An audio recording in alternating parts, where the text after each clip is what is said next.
The 21 with no kids trend on TikTok was a fun little trend for the girls that was, of course, ruined by misogyny. I'm never surprised to see a man come through and punch down on women when they're having fun. However, seeing other women punching down on each other definitely took me by surprise. And I want to talk about what is at the root of a lot of the internalized misogyny that I personally saw going on in response to these fairly benign videos and the backlash that ensued.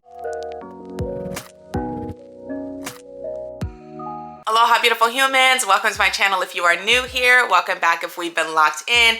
My name is Sasha, and today we're going to be talking about not just the 21 with no kids trend, but what was behind the backlash, at least what I think was at the root of a lot of the backlash and the internalized misogyny that I saw being thrown at the women who were partaking in this trend, because people were big mad. So I saw this trend pop up on my For You page about 3-4 weeks ago. I thought it was cute. I liked some of the videos that came, and then I went about my merry way. Then over the weekend, I see this video from someone talking about anyone past a certain age with no kids is infertile, is barren. It was like a really just ugly video. And then I get into the comments, and the amount of women agreeing with her, I was like, we need to talk about this, because I saw certain themes throughout their comments that to me really stuck out in a way that reflected a fair bit of projection, misdirected anger, bitterness, jealousy, envy, a tinge of regret in their decisions to become mothers, as well as insecurity in their decisions to become mothers. If you are happy and settled with your life and being a mother, why is somebody celebrating not being a mom at any age? Because yes, it's 21 with no kids, but I saw women my age partaking in that trend, women in their 40s, women in their 50s, women in their 60s. I was like, okay, girls, go on with your bad selves. I even saw some women kind of spinning the trend where they were like 37 with no kids, and their kid comes out like in the corner, and then they just kind of push them back out of frame. So it was pretty funny. So I saw a lot of spins going on with this trend. I just thought it was a funny trend. I thought it was very benign, and I didn't think anything of it, and until I started to see the backlash. And if you, like I said, if you are comfortable and settled and secure with your own life and with your own choices, somebody celebrating making different choices than you shouldn't trigger you. Now, I think it's one thing if they are punching down on your lifestyle or trying to say, oh, I'm better than you because I don't have kids. But again, to even think that and get all of that from a 5 to 7 second video, that involves a fair amount of projection on your behalf. And people who are happy and settled in their own lives with their own choices are not going to be projecting and catching feelings from videos they saw on the internet. It's just not going to happen. When I saw the backlash and when I saw a lot of women being ugly towards other women who are partaking in this trend, the biggest insults I saw were that, oh, you can't keep a man, no man wants you.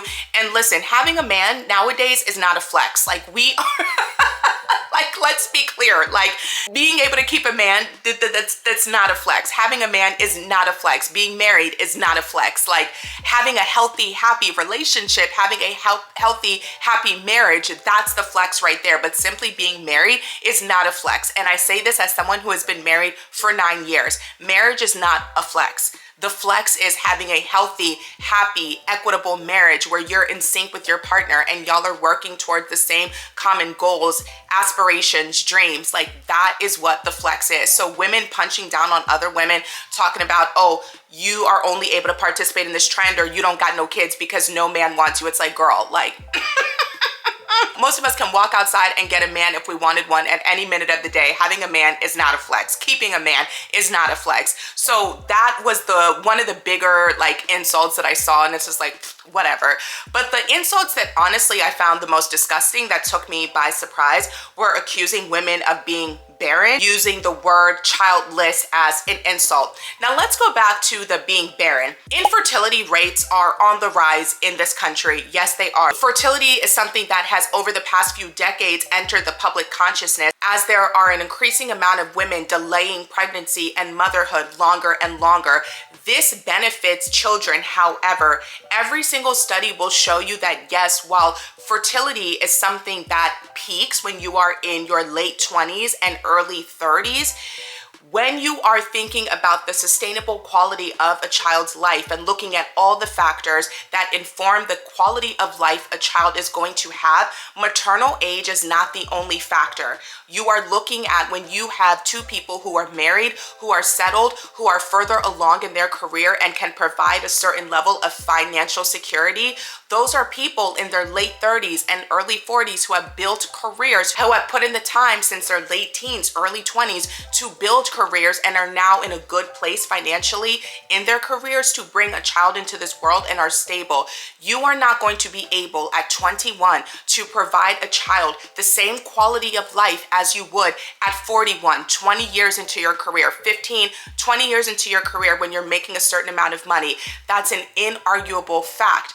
And so when people are saying, oh, like you're infertile or you're barren because you don't have kids past a certain age, that could be a reality for some women, but that says a lot about you, that because of your own insecurity and because of your own projections, you would attack something so sacred as somebody's fertility, especially someone who wants to be a mother but was unable to attack their fertility because you are feeling triggered about your choices and regretting your choices and insecure about your choices. That says a lot about you as a person.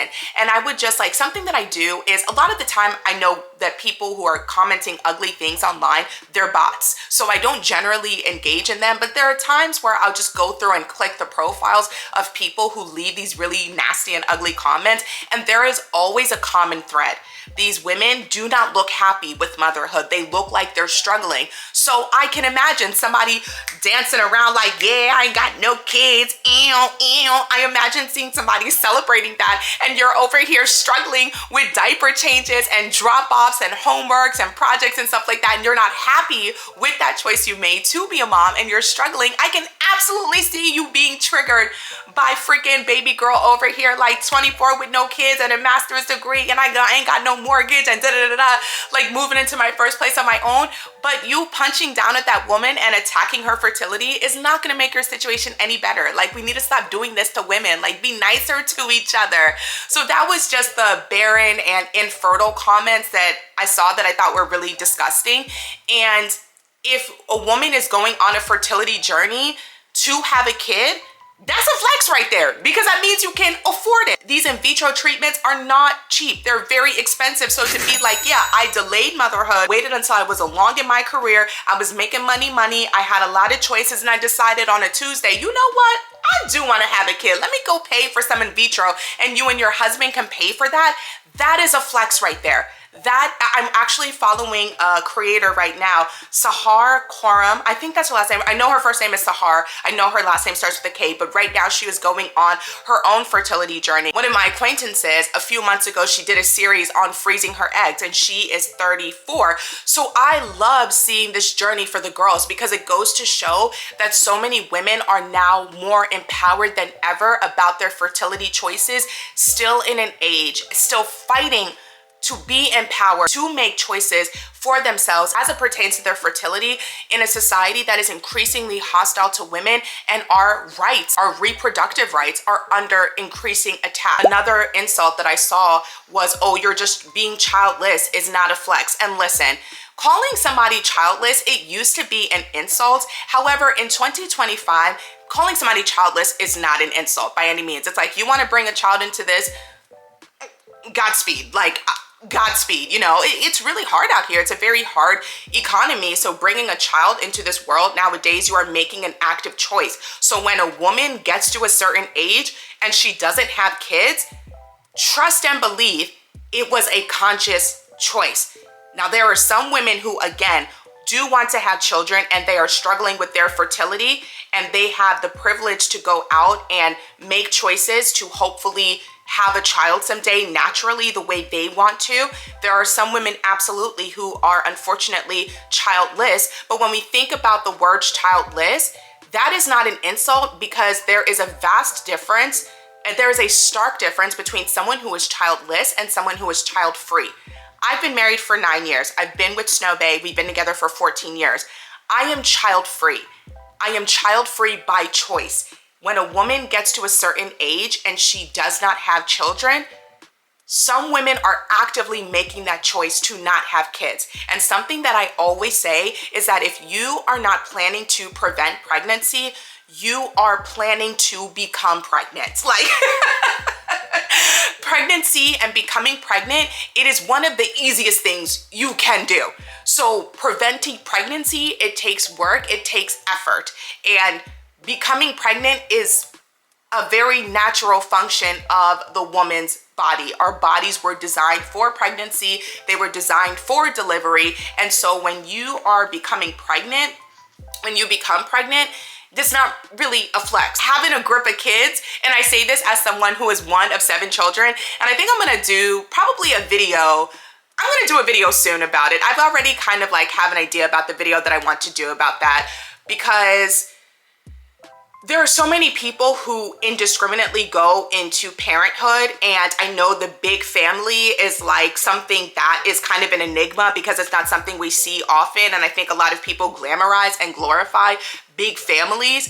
And as someone who comes from a big family, I have 4 sisters and 2 brothers, we often don't hear about the kids from these families. And I think in part because I come from such a big family and I'm number 2 in that lineup, I spent a lot of my childhood years kind of caring for my siblings, and I'm not resentful about it, I'm not bitter about it, but because I've already been through some of those processes of being parents, as far as like changing diapers and feeding and learning how to clean bottles and packing baby bags, and you know, when I learned how to drive, I was the one taking my brother to daycare. My mom would send me on some errands with my little brother, and we're 15 years apart, and so people would look at me like this is my baby and shame the F out of me, like, oh, this teenage pregnancy is on the rise. And I'm like, girl, this is not my baby. Like, I even said that once at a grocery store. I heard her talking smack about me in a line. I turned around so fast, I said, this is not my baby. This is my little brother. But even if he was my baby, that is so rude. Like, she looks stuck on stupid. She didn't say anything. But anyways, I think I'm gonna do a separate video on that. But anyways, there is a difference between being childless and being child-free. And again, if you are using childless as an insult, it's so disgusting to me, because when you are using childless as an insult, especially when it comes to that trend, somebody participating in that trend, they would not participate in that trend if they had wanted kids and were unable to have them. A childless person would not participate in that trend because their desire was to have kids. So it's like, you're not even using the phrase right. Like, how are you trying to insult somebody and you're not even using the insult right? Like, come on, Jessica, do better. Like, the correct phrase in that instance would be child-free, and that insinuates a freedom. There is a liberation there in not having kids, because again, anyone participating in that trend is actively making the choice to not have kids. You cannot insult someone participating in that trend by calling them childless when they are telling you they are actively, yes, I am celebrating not having kids. Women celebrating being child-free and not being weighed down by modern motherhood, that is, I think, especially triggering to people, because like I discussed earlier, modern day motherhood it honestly, in many aspects, looks like a living hell. And this is not to disrespect anybody who has actively made the choice to become a mother and is enjoying motherhood. This is not an attack against you. This is an observation on my behalf based on what I see on social media. One of the beautiful things about social media is it enables us in real time to see the realities that we were not once able to see before. And when I think about the experience that I would want to have as a mom, I see a lot of moms on the internet who are very far from what I would want motherhood to look like for me, and they could not convince me to have children. The tired mama, the oversensitive mama, mama of 3 under 3. That sounds like a living hell for me, you know, and I don't want to dismiss anyone's reality by saying your life looks like a living hell. I think we need to be honest about the fact that we live in a culture of suffering, and sometimes we want to enlist other people in that suffering so we are not alone. And when I thought about motherhood, because I have thought about motherhood over the past few years several times, I've just decided I am not ready. And I'm not ready because I do not want to sacrifice the freedoms that I have. I do not want want to sacrifice my comfort, my joy, my happiness in this moment.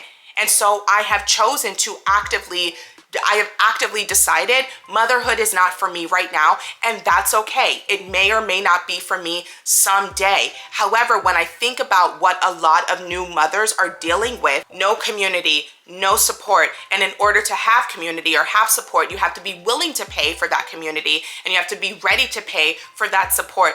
The crazy costs of daycare, before the baby even gets here, you're pregnant and you have to rely on this system that is failing mothers across the country. Our maternal mortality rates are amongst the worst in the developed world. Then there is, oh my goodness, like maternity leave. There is no, I just did a video on this, just hilarious. A lot of people were focused on her beef with her coworker, Lauren. And I'm like, this bears a larger conversation. She's bringing up something that we don't often talk about enough. The fact that there are no protections for mothers in this country when it comes to maternity leave. You know, the conditions that a lot of mothers are dealing with nowadays, it sucks. It honestly sucks. And to decide that you want to do that, wow, Godspeed to you. That is something that some women are choosing to opt out of. And if you are making that decision that you are going to go through that and make that choice, you made that choice, right? You made that decision. No one forced you to. Hopefully, no one forced you to. Hopefully, because reproductive abuse is very real. There are a lot of men out there that keep their girlfriends, wives, baby mamas pregnant, knowing that saddling a woman with a lot of kids strips her of a certain level of autonomy and ability to make certain choices in life. Because once you have a child, once you become a mother, especially women, men don't often think like this. There are great dads who do, but a lot of men just opt out of fatherhood, and they're able to do that because they have this sense that, oh, the mom is going to be there. When women choose motherhood, I'm hoping it is an active choice, because it's not something that is easy. Your options as a mother for a time, maybe not forever, but for a time, your options are limited, and it just seems very draining. A lot of women are delaying motherhood or opting out entirely.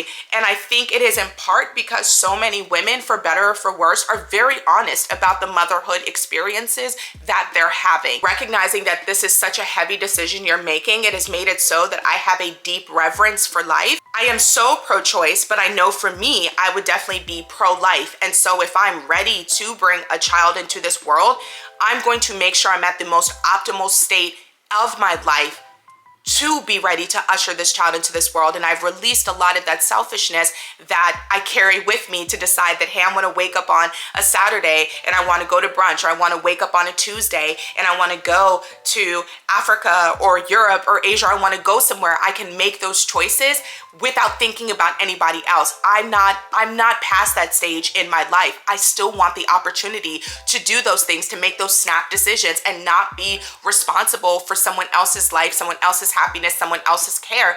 And a lot of people are like, oh, I can still do all of those things with my kids. I can still travel with my kids. Yeah, you can. It's just a lot harder. And I am not at a place in my life where I want to make my life harder. I just don't. There are a lot of things that I still want to do and I want to accomplish, and I want to do it my way and accomplish it my way without having to worry about another person. I just don't, you know, and I think there needs to be a respect for that. The same way we celebrate mothers, you know, we have baby showers, we celebrate births, we do that. We need to also be celebrating women who are self-aware and recognize, you know what, nah, I'm not ready. I'm good. Because so many people slide into parenthood without thinking these things through, especially younger parents slide into parenthood without having the emotional intelligence to recognize how much it is going to impact their decisions, are going to impact their children. And I say this as someone my parents were really young when they had my first sister. My mom was 23 when she had my older sister. She was 25 when she had me, and she was 42 when she had my youngest sibling. So thinking about, my mom was like actively pregnant and momming for 20 years, which is crazy to me. But looking at the type of mom that I got, and dad too, like I don't think my mom changed too much, but my dad for sure. Me and my older siblings, we got a completely different dad than my younger siblings got. Like my dad used to turn up. But looking at my younger siblings, they got a patient dad. They didn't get as nearly as many whoopings and stuff like that. And so when you are delaying parenthood, or you're waiting a little bit longer to be a parent, you definitely will be a different type of parent than you would be at a younger age. And I see that with the ways my siblings, we were parented so much differently simply because of my parents' age. I think my mom kind of stayed the same, but my dad definitely was a different type of parent to me. And I would say my older sister, the sister right after me, and my brother than he was to my youngest 3 siblings. Now I'm definitely doing that video about what it is like to grow up in a big family, so y'all stay tuned for that. Having a kid is one of the most egotistical things that you can do. And what I mean by that is, it was very clear to me when I saw some of these videos, the reason people were saying you would regret not being a parent, you would regret not having kids, or the reasons why they're happy they have kids. Something that kept on coming up, something that I saw a lot is, oh, I needed somebody to love me. I didn't love myself until I had my kid. And it's like, oh God. And then there was another common one. Oh, what will happen when you retire? Who's gonna take care of you when you get older? And it's like, your children are not your retirement plan. Now, again, I think that we live in a hyper-individualistic society that takes us out of our communal nature as human beings? Absolutely. When you look at the Western world in comparison to a lot of other countries and cultures really rely heavily on multi-generational homes, multi-generational families. And so this idea of who will take care of you when you are older and respect for your elders, etc., those things are not really present within Western culture the ways they are within different cultures. It's just assumed in different cultures, but you have that community that is going to help you with parenthood. And so the disconnect for me when I see people talking about, oh, well, who's going to take care of you when you are older? There is very little community nowadays when it comes to parenthood. And so because you are not building community, we need to stop looking at people, not we. I'm not a parent, and I would never expect that of my kid. I'm actively planning for my retirement right now, okay? I've been planning for, goodness, 20 years now. Your girl is, okay, 20 years may be dramatic, probably closer to like 15 years. I've been planning for my retirement. So if I was to ever bring a child into this world, they don't got to take care of me and Snow Bay, okay? Because we are exclusively team one and done. We have always made this agreement that we are only going to bring as many children into this world as we can care for throughout their college years and their mid-20s. Because another thing that's present and prevalent in Western culture is this idea that you are only a parent for 18 years. I'm Nigerian. That is not the case in my culture. Being 18 means nothing. Being 21 means nothing. We've always said, okay, if we're gonna bring a life into this world, if they wanna go to college, we're gonna have to be able to pay for that. If they want a car when they graduate from high school or to drive during high school, we're gonna have to pay for that. If they want to play a sport, we're gonna pay for that. If they wanna play an instrument, we're gonna pay for that. We still wanna be able to travel, we would take them with us. So we would want to give them a good quality of life, and so we would not be running around here having more kids than we can take care of. So we would always be team one and done. And we are actively planning for our retirement. So our kids are not our retirement plan. But the way a lot of people approach parenting, at least the way some people were presenting parenting and their choices to become parents, it seemed very egotistical, very selfish, and me centric. Instead of thinking about the quality of life they would be giving their child when the child gets here. Because for better or for worse, I recognize that a lot of parents are doing the best that they can, but you should be more conscious about the quality of life you are going to be able to provide for your child. When a lot of people, like I said for myself, I am pro-life for me. I'm pro-choice for everybody else. I don't care what anybody else does with their body, your choice, your womb, your choice. I don't care what anybody else does.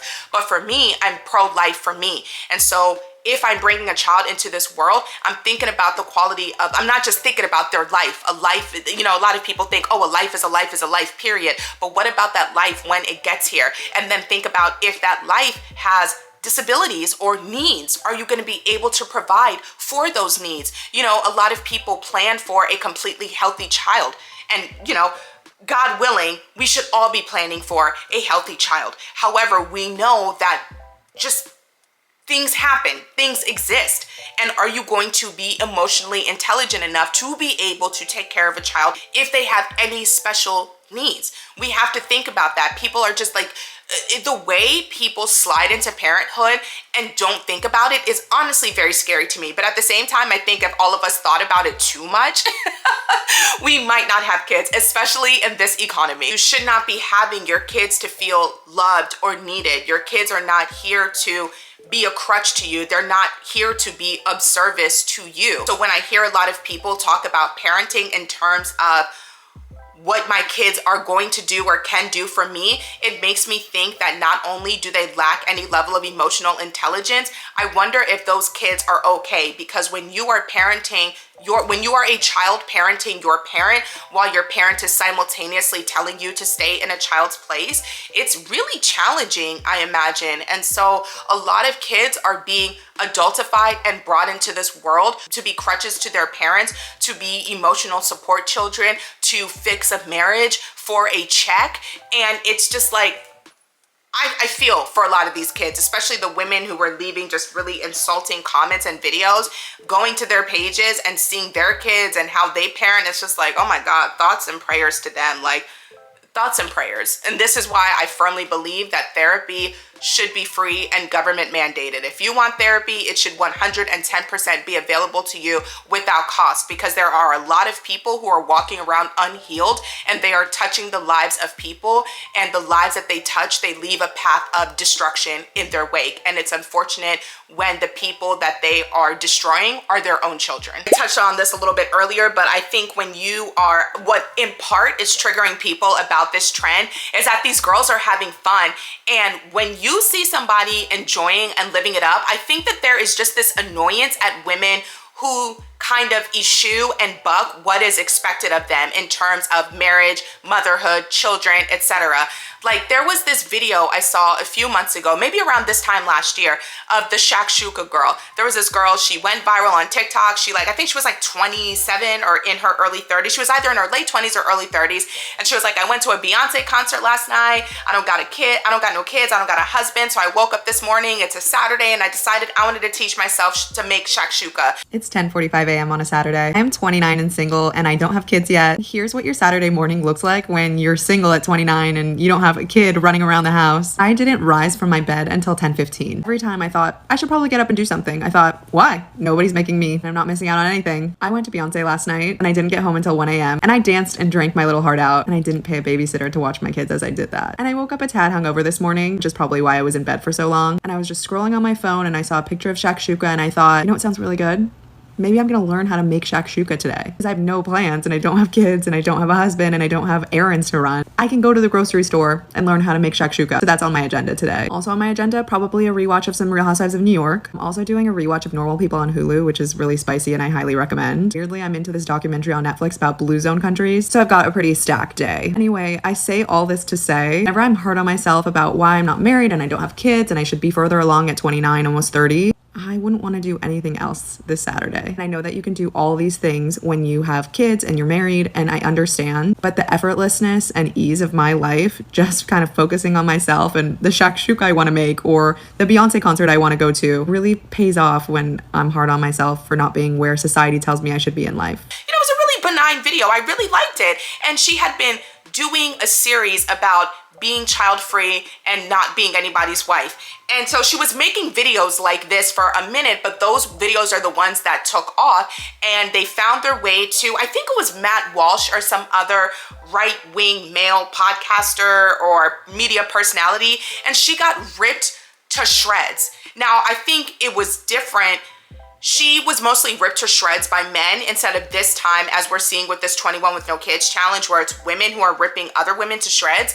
But what remained and what is telling to me about both of these situations is both of these women, and this shakshuka girl, she wanted kids. She wanted to be married. It's just that she didn't have a partner and she doesn't have kids. So she's like, you know what? I'm not gonna like live my life unhappy and miserable because I'm not a mom and because I'm not anybody's wife. I'm gonna have fun. And I think that there is this expectation of a lot of people who expect women to be sad and miserable and unhappy when they are not doing what is expected of them, when they don't have kids, when they don't have a husband, when they don't have a boyfriend. But it's just like, no, that there are women out here who are fulfilled being single, who are fulfilled being child free. And that is not the case. If we are moving away as a society where women's worth and value is, well, people are trying to actively pull us back into that place. But for a while, we were moving away as a society of defining a woman's worth and measuring her value based on her proximity to a man. But there are a lot of men who still think like that. And there are a lot of women who are still pick-me's and very male identified. When you are living a life, when you have fed into this lie that your value was based in how many children you had, whether you were married, whether you had a boyfriend, your proximity to a man and motherhood, and you think that's going to bring you happiness, that's going to cement you and stamp you and put you on a pedestal. And so you buy into that lie and you're not any happier and you're not on that pedestal and your life sucks, and you see somebody else who didn't buy into it at all, who completely eschewed that, bucked that, went her own way, and is living her best life. It is going to deeply trigger you and make you angry. And that's what I see a lot of women doing to one another, lashing out because they bought into this myth of a life that they thought was going to bring them happiness, and they are unhappy. Meanwhile, someone else is living a life completely opposite to that, and they are happy and they are fulfilled. And I think that is 110% at the root of all of this backlash from other women geared towards the women who took part in the 21 with no kids trend, because you believed, you were told that being a mother was the most fulfilling thing on earth and it would make you so happy, but you're not happy. And that girl, that woman who's 21 with no kids, 34 with no kids, 37 with no kids, 41, 54, 62 with no kids, and they are happy, they are thriving, they are homeowners, they have multiple degrees, they are traveling, they're doing everything that you thought you would be able to do. They're living the life of happiness you were promised. That's what is at the root of why so many women are lashing out at other women who partook in this trend.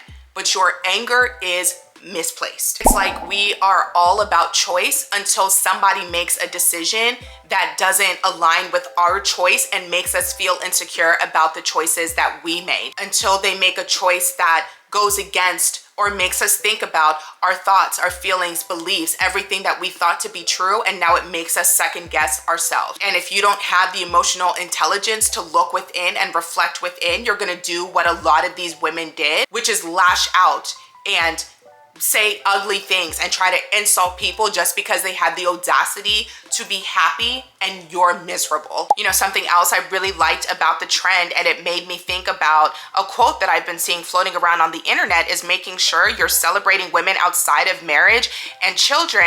And I think that's so important because, again, like I said, something that I saw in a lot of the videos were women who are like, I'm X, Y, and Z years old and I ain't got no kids, I ain't got no mortgage, I travel X, Y, and Z. And I'm not saying you can't have those things when you have kids. Of course you can go out and get a master's degree when you have kids. Of course you can be financially successful and pay off your house and pay off your student loans and pay off your car loans and travel the world and do all of the things that you see child-free people doing. I'm not saying that those are things exclusive to child-free women. It is just a lot harder to do when you have kids. You're gonna have to sacrifice, and unfortunately there's a fair amount of struggle involved, and I don't want to sacrifice at this moment in my life.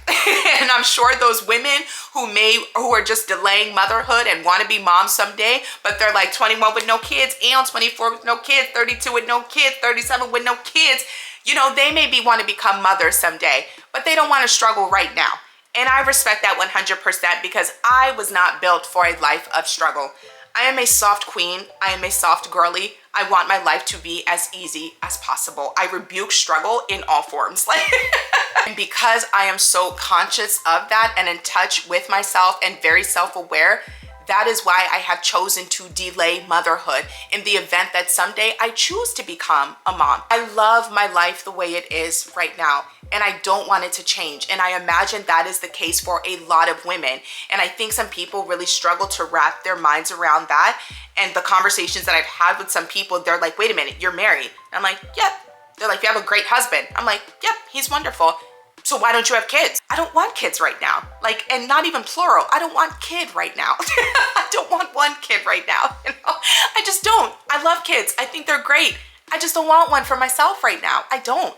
I may someday, but if it's not an enthusiastic yes right now, if it doesn't involve me upending my entire life right now, it's a no. I'm not saying that all moms go through the struggle, but there are certain realities that exist presently in our society that make motherhood very difficult in a way that we have not seen in previous generations. Maternal mortality rates in this country, lack of federal protections for mothers, maternity leave, astronomical daycare costs, astronomical childcare costs. It's just too much.